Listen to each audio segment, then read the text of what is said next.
And welcome to the Sullivan Tire Postgame Show. Teddy Steinberg, Ryan Otterson, now joined by head coach Keith Boucher. And coach, it's a tough one. Southern Maine pulled away at the end there. What were your overall thoughts from today's effort? Wow, I think we cut it to 6 and he called the timeout, but we got beat. We got beat on the glass. 32, we couldn't handle her. She was a monster. I mean, she created a lot for a lot of different players. And they shoot the ball pretty well. And we had trouble scoring. I think we got some pretty decent shots, but they wouldn't go down. In the long run, we got to learn from this. Things that we got to work on. We obviously know we have to rebound the ball better, especially defensively. We got to block out better. That's one thing. But we got to score. If you don't score, you're not going to win a lot of games. We thought we showed some character. We were way behind in the first quarter. We cut it down at halftime. And like I said, we cut it to 6, but we couldn't sustain it. They had more answers, all right? We didn't have the solutions. They had the answers for us, and we tried to do it. They're very good. They're very good.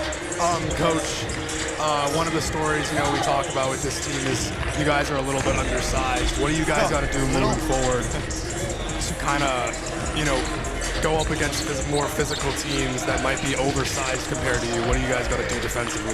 Well, we're trying to do it. We got to pressure the ball. We didn't do a good job of pressure today, and that's a credit to them. They have some people that can handle the ball pretty well. But more than anything else, we have to, I don't care how big you are, you have to put a body on somebody on every shot, and we're not there yet. You have to form an umbrella around a basket when a shot goes up when you're on defense, especially when you're small, because you can't rely on the 6-foot kid or a 6'1" kid, a couple of them to get rebounds when your tallest kid is 5'9", 5'10". So, and we know that. I have to make it more of a statement of it in practice, because we're still, as a collective group defensively, we're not blocking out. I don't know how many offensive rebounds they got, but they got quite. And now moving into the rest of this week, you have 2 more league games. 3 more league games. Obviously, you touched on working on the rebounding and then boxing out. Is there any other things to touch on at practice this upcoming week?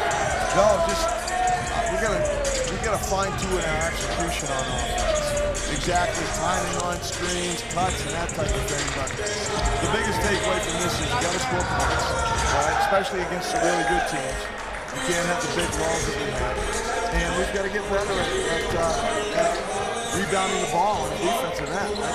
That's been our Achilles heel. We gave up 24 offensive rebounds against Framingham State and we won the game. That's not sustainable. It's not. You can't give up double-digit rebounds in each half. That's the biggest thing. Awesome. Well, thanks for joining us, Coach. You're welcome. Happy New Year. Happy New Year.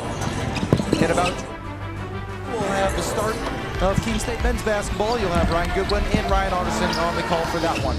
My name's Teddy Steinberg. Have a great one. You have been watching a Keene State Athletics broadcast on the Owls Media Network. Please tune in to our next broadcast and thank you for watching.